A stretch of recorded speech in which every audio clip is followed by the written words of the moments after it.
喺過往大家咁多次嘅見面啦、相處啦，你覺得另外9個人邊個令你係最有 feel 呢？最希望有機會同佢發展，你就寫低佢嘅名。如果你哋 match 到嘅話呢，係有啲單獨嘅拍拖嘅機會。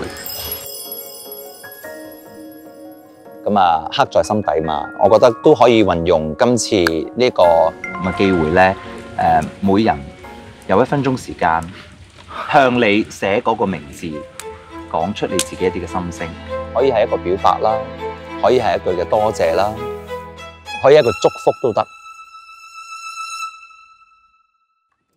咁但係我覺得係有一個進程嚟嘅，因為上一次係一個心動留言啦，咁大家係對住個電話係講一段錄音，而家個對象喺你面前，嗰個感覺係再直接、再真實咗嘅。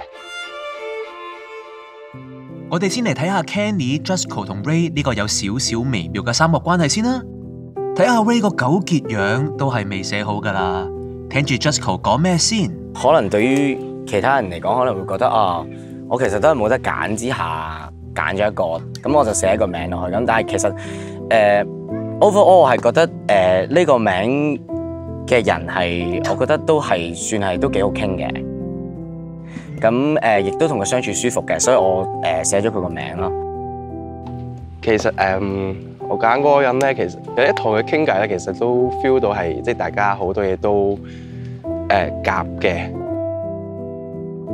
我相信你應該唔會估到我係揀咗你啦。喺呢個 moment 都未係話想係再去 end up 諗到係拍拖或者點咁樣。咁其實我都係覺得可以真係有多個機會去認識下大家先啦。好開心認識到你。佢哋3個由船 P 開始，關係就錯綜複雜。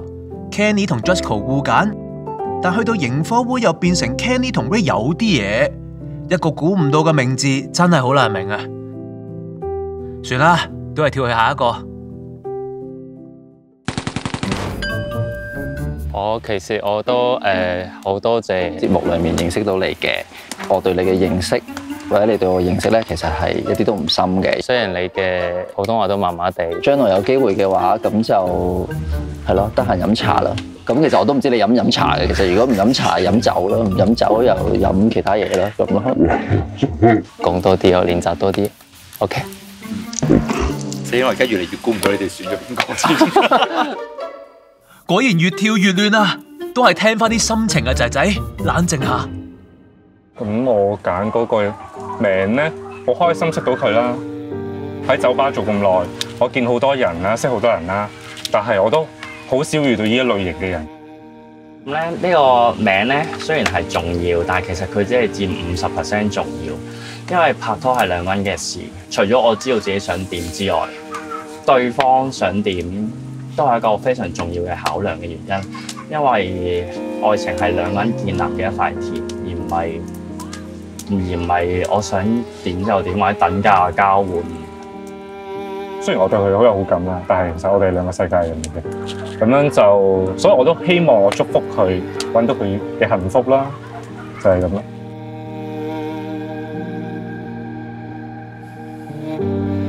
呢個名即係佔50%，所以首先我要知道我自己想要啲咩啦。咁然後當我都知道對方想要啲咩咧，就可以會易啲去行。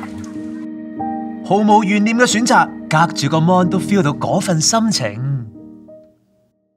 咁都好開心喺呢個節目度認識到你嘅。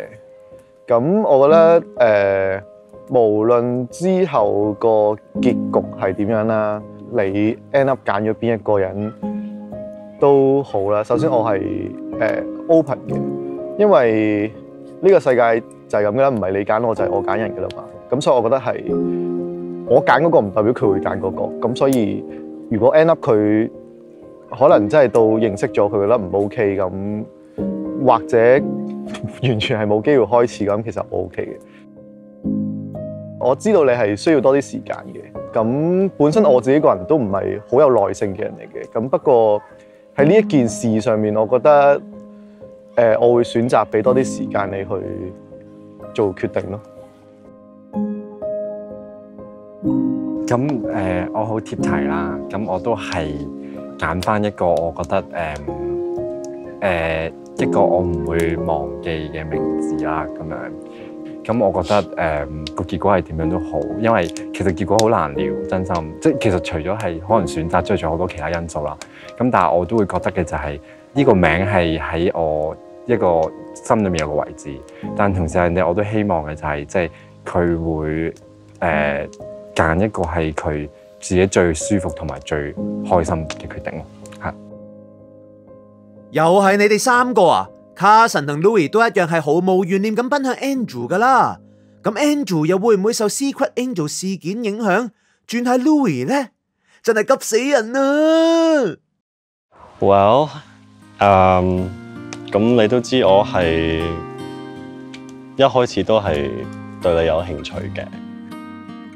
我就希望 maybe 係 Louis 或者 Carson 啦，因為我都覺得佢哋都幾 attractive。I think Louis likes me a little bit。你發現一個人中意你，你都唔知做乜。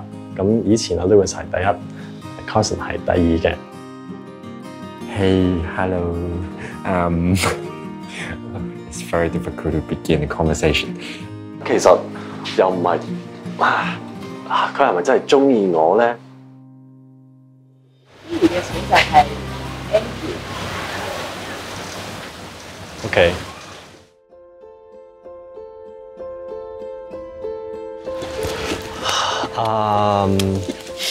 你可能都知道我係即係有啲 confidence 嘅問題嚟嘅。一個人好似你咧，中意一個人好似我咧，我都唔知點樣即係講乜，我唔知係應該係有咩反應。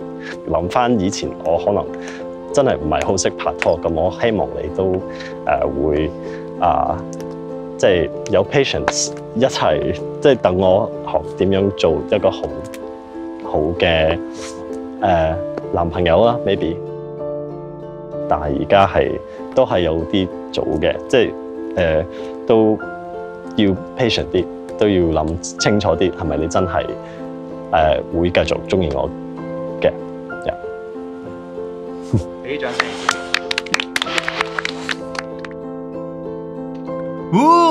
終於呢段四角戀要有個結局啦！最後一次，到底 Andrew 情歸何處？不如我哋就嚟逐個揭曉，刻在仔仔心底的名字啊！好，嗰番説話係同 Louis 講嘅 ，OK， 好，都係冇變。你同 Andrew 講嘅，有啲人一往情深，有啲人就次次唔同，或者就係咁先有驚喜。你係同邊個講 Kenny 講嘅，你同 Kenny 講嘅 ，OK。你同 Kenny 講啫，但你睇佢個樣，唔多似係同翻你講喎。跟住阿 Ray 係同，究竟刻在 Ray 心底的名字會係邊一個？我相信你應該唔會估到，我係揀咗你啦。一直徘徊喺 Jusco 同 Kenny 中間嘅佢，唔通又想 surprise 我哋？嚟啦，大家頂得住㗎！吓 ，Nelbon 非常之意外，我估唔到 Ray 會投我咯。我就係問咗佢啲美容嘅問題咯，我都唔知點解。一嚟就去到咁準，呢個唔係驚又唔係喜，只係大整蠱 Kenny 喎。咁啊 Kenny 係同阿 Ray 講嘅，尷尬咧，多得阿 Ray，結果呢三個人竟然全部配對唔到啊 ！Carson 咧 ，Andrew， 咁多個字嘅，佢全名，佢全名，我以為你打咗3個名嚇俾我。咁啊 Louis、Andrew， 咁最後 Andrew、Carson， 好個總結咧，只係得 Carson 同埋 Andrew 係可以 match 到一嘅，恭喜你哋。即係有少少心煩嘅，因為我真係唔中意我令到其他人唔開心。咁係咯，阿 Louis 同埋 Nelbon 都咁大膽，即係寫我個名出嚟，我都覺得係咯。如果係啱就係啱，唔啱就係唔啱。即係可能你話我捉住個機會做多一下，會唔會有啲嘢可能係改變？咁絕對我覺得有機會係嘅。咁但係佢最後當我咁樣做，我其實都幾 proud of 佢嘅，因為可能佢都知係冇可能㗎嘛，對方唔係揀佢嘛，但係佢都咁樣揀，都願意去承受呢樣事情喎。我係覺得哇，你成長了咁樣好似。咁我又覺得係可惜，但係我亦都覺得好開心，就係即係一我自己講我要講嘅嘢出嚟啦，二就係我都覺得咁曾經有一個人係令你覺得有一種咁嘅感覺，都係一定好特別嘅事咁樣，即係你人生未必遇到好多個呢啲人。咁我覺得呢啲就好似現實咁咯，即係你現實就係咁，你追一個人，你以為你表達咗你對佢嘅愛意，你亦都以為啊你哋一定係會喺埋一齊，但係結果就係即係有啲位就係陰差陽錯，一個就以為係咁，一個以為另一樣嘢，原來到最後個結果其實就唔同咗啦咁樣。無論佢揀我定唔揀我，因為就算佢揀我都好，我都唔知道可能點樣可以喺即係遠距離去同佢 date。其中一個參加者咧要離開我哋啦，係。咁因為佢係有工作上嘅需要，咁咧佢會離開香港一段時間。咁佢就係 Louis， 係啊。咁所以今日佢會係最後一日參與我哋嘅拍攝。咁好多謝即係大家啦，即係我覺得呢個時間呢個過程當中，其實學到好多嘢嘅。即係我覺得有好多即係譬如有喺報章度講過一啲關於我哋平權嘅嘢，亦都上網，亦都拍過片好多嘢咁樣。咁即係我覺得喺人生中裏面做一件事，無論係對其他人定對我自己，都已經有好多即係成長咁，我已經覺得好足夠咯，係咯。即係我覺得係咯，即係成件事就係好真實咁樣。我覺得由開頭大家可能出於唔知咩理由，但係唔多唔少都係為咗想要做好呢件事，就係平權。到最後我哋經歷咗好多嘢，然後玩過好多嘢，即係大家做到好朋友互串。可能有啲 moment 大家冇人俾人揀，好唔開心；有啲 moment 好尷尬。咁但係睇我哋今日其實都係冇嘢咁樣，即係去到最尾大家都好識玩 ，match 到就 match 到，唔 match 到都祝福人。其實係好靚嘅。咁所以係咯，即係我臨走之前最想講嘅就係我好多謝大家，繼續落去嘅話就即係都要大家加油。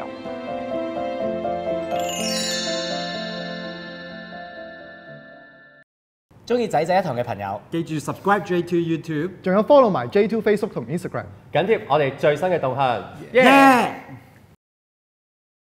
嗱，經過連番嘅見面啦、相處同埋認識咧，咁仔仔一堂嚟到呢一刻咧，我覺得真係非常之特別啦。因為經過啱啱呢一 round 嘅營火會咧，其實我哋好開心，成功咧就 pair up 到呢一 pair，就係 Andrew 同埋 Carson。好啦，另外一個咧就係 Louis 啦。咁 Louis 咧一直係我哋節目好 popular 嗰位啦，好受歡迎啦。咁但係好可惜，咁佢因為工作嘅需要咧，要離開香港一段時間，暫別我哋嘅節目。咁好啦，10個減咗3位，剩翻7個。咁啊，原本諗住呢7個咧，都要睇下佢哋關係點發展嘅，但係點知咧？今朝我收到呢條片。Hello Rich， 我係阿 Ray 啊。我覺得我喺營火會選擇錯咗，不斷喺度諗。我發現咗10個男仔裏邊 ，Kenny 係唯一一個，無論喺價值觀啦，或者真係喺我哋經歷啦、成長啦，其實我哋係好一致。所以我希望你可以俾我去重新選擇，亦都可以俾我選擇 Kenny 咁樣。如果佢覺得後悔，可以有個 second chance 嘅，但我應該要問問另外一位當事人。喂 ，Kenny。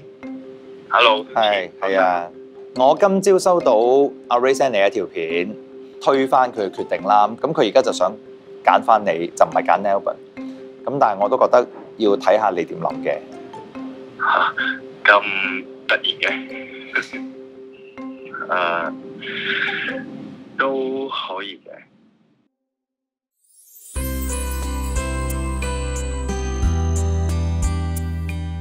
既然係咁嘅話，咁即係 Ray 同 Kenny 就係成功配對嘅第2對啦。好啦，真係剩翻5個啦。咁唔知如果今日呢2位新人嘅出現，又會唔會對佢哋有啲新嘅衝擊咧？仔仔一堂第2階段之新人見面大會正式開始。Hello， 大家好，大家好。歡迎大家再到仔仔一堂啊！咁但係係咪好奇怪，點解得翻你哋5個嘅咧？係咯，知唔知點解？點解？經過營火會之後咧，其實呢段時間咧都有啲新嘅進展。咁當中2位嘅參加者咧，阿 Ray 同 Kenny 咧，佢哋覺得佢哋可以又試下發展。我估唔到喎。佢哋唔好再出現。上次營火會明明阿 Ray 揀我嘅喎，好 surprise 啊！係咯，點解咧？其實有冇內幕嘅咧？點解佢無啦啦配對到咧？咁你之前 Kenny 好似都係同阿 Jusco 行埋咁，我見佢哋都係。咁我而家不論佢哋係真定係假啦，咁如果佢哋開心嘅話咧，我都戥佢哋開心嘅。咁但係如果你問我咧，我就覺得佢哋唔夾嘅，所以就算喺埋一齊都應該好快冇㗎啦。因為葡萄嘅説法嚟嘅喎。我一啲都冇葡萄喎，你覺得我葡萄咩？我完全冇。今次新人見面會，由於唔想下下都以貌取人，所以啲仔仔全程都唔會見到兩位新人嘅真身，叫住佢哋 A 同 B 先啦。而5位舊人就會用 number 取代，務求佢哋只係用個人信物同對答揾出心儀對象。我覺得睇佢哋啲嘢嘅時候A 係會比較我想了解多呢個人多啲嘅書啦，咁因為我都中意睇書嘛。咁就會覺得有個共同興趣。咁如果今日 Louis 喺度咧，即係 Louis 企喺度喎，3個人3個剪影。即係佢喺個影入邊。係啊，3個剪影。唔使講，大家都知道答案係邊個啦。係啊，呢個咯。有新仔梗係睇新仔啦，佢哋冇得睇，你哋就有啦。咁我係 Nathan， 我係馬來西亞土生土長，11年前嚟咗香港讀大學，然之後留低咗喺呢度做嘢，到而家從事金融。我自己係混血兒嚟嘅，我爸爸係印度人，媽媽係馬來西亞華僑。咁我自己喺香港8年前就出咗櫃。咁你中意嘅另一半係點㗎？更加係靚仔啦，咪都要有一個好好嘅心腸嘅。咁我中意啲比較唔會 take 自己 too seriously。gentle 啲嘅人我比較中意咯，最尾就呢個人應該真係可以自己照顧到自己啦。我由細到大咧，我愛情觀係佢係一個 accessory， 好似手錶耳環可以隨時，但係而家睇愛情係生活一個好重要嘅部分。我都算喺香港真係揾到錢，事業都有啲成就，但係晚晚都冇另外一半去一齊分享，就猛咁就少咗啲。朋友你可以同佢講啲開心事，但係真係點都唔一樣。我叫 Felix 啦，咁咧我就做化妝師嘅，咁咧好多人都話我咧好開朗嘅，好中意講嘢嘅，咁但係其實我覺得我自己內心諗住，其實我都係幾怕醜嘅人嚟㗎，我唔係咁中意去表達自己，我自己本身咧就其實唔係話中意啲特別靚仔啊，個樣好標緻嘅，我相反係中意一啲比較可能係運動型一啲啦，陽光型一啲啦，同埋最緊要咧，慢慢相處耐咗之後咧，我覺得佢係嗰種細心，佢會記得我同佢講過嘅一啲小細節，而佢去為咗我去移咗一啲調節咧，我覺得呢啲亦都係加分。咁其實如果要去揾另一半，我覺得咧係需要另一半要去融入到我嘅生活習慣或者我嘅圈子啦，而相對我都需要去融入佢嘅圈子。咁而呢樣嘢咧，其實我都幾懶去改變自己啊，咁同埋即係都懶咧去用一個長嘅時間咧去同人哋溝通。呢個環節由5位舊人一人諗一條問題問2位新人，咁就可以知道大家 match 唔 match 咯。你夠唔夠膽同你嘅另一半 share 你好脆弱嘅一面？咁你脆弱嘅一面係咩啊？其實我覺得呢點係好重要嘅，因為如果你唔同人脆弱咧，你就 connect 唔到，冇俾人哋知道你真正嘅一面就冇咩好 meaningful 嘅 connection。咁我自己脆弱嘅一面咧，可能識新嘅人嘅時候會需要多啲時間去建立一個關係。我絕對願意去分享或者俾佢知道我嘅脆弱一面，但係呢個人係要俾到我嘅信心，我覺得佢係會接受到我嘅唔好嘅一方面，我先至會俾佢知咯。我的問題是，當你們在選擇你喜歡的對象時，以下3樣你們會選哪一項先？第一項當然就是臉咯，第2項是身材，第3項是床上的技巧。哦，哇，咁直接啊！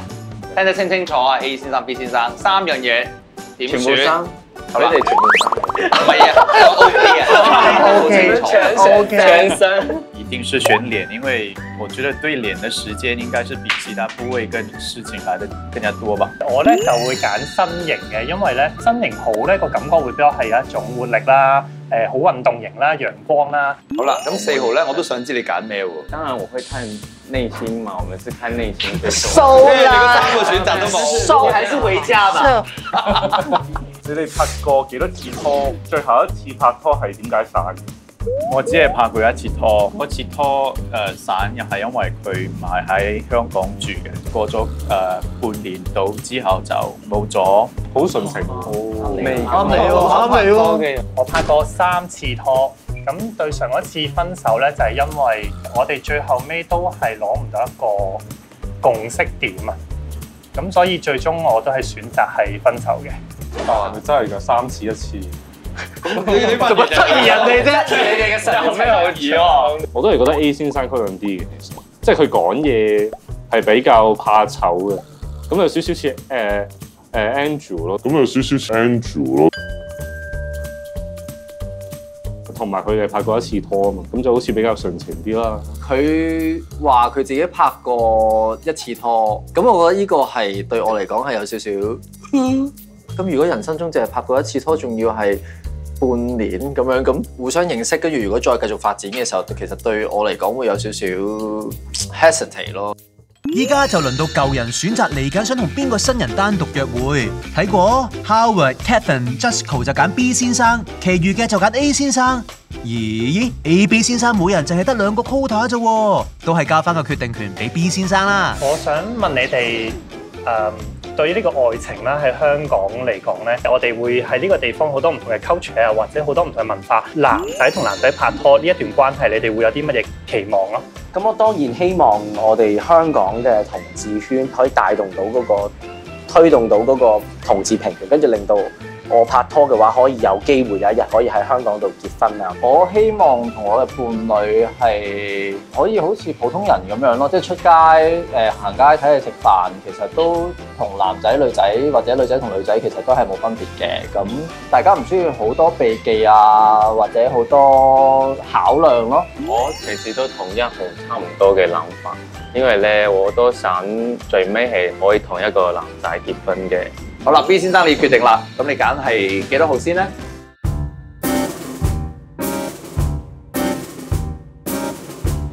？2號 ，OK， 咁仲剩翻1號同4號，你揀邊個咧 ？Jusco 同 Kevin 是但一個會落單，睇下佢哋個樣。雖然口裏講唔在意，但緊張到咁，一睇就出賣咗佢哋啦。4號 ，OK， 即係2號同4號咧就會同 B 先生見面啦。落單有冇唔開心？一啲都冇啊，因為其實一嚟我最終都唔覺得佢哋係我自己嘅類型啦，同埋我覺得咁短時間咧要去了解一個人，去係選擇一個人咧，其實好對於我嚟講係好困難嘅。A 先生即係 Nathan 就會同浩浩 Nelbon 單獨約會，而 B 先生 Felix 就會同 Howard Catherine date，大家盡情期待之後嘅 sweet dating 啦！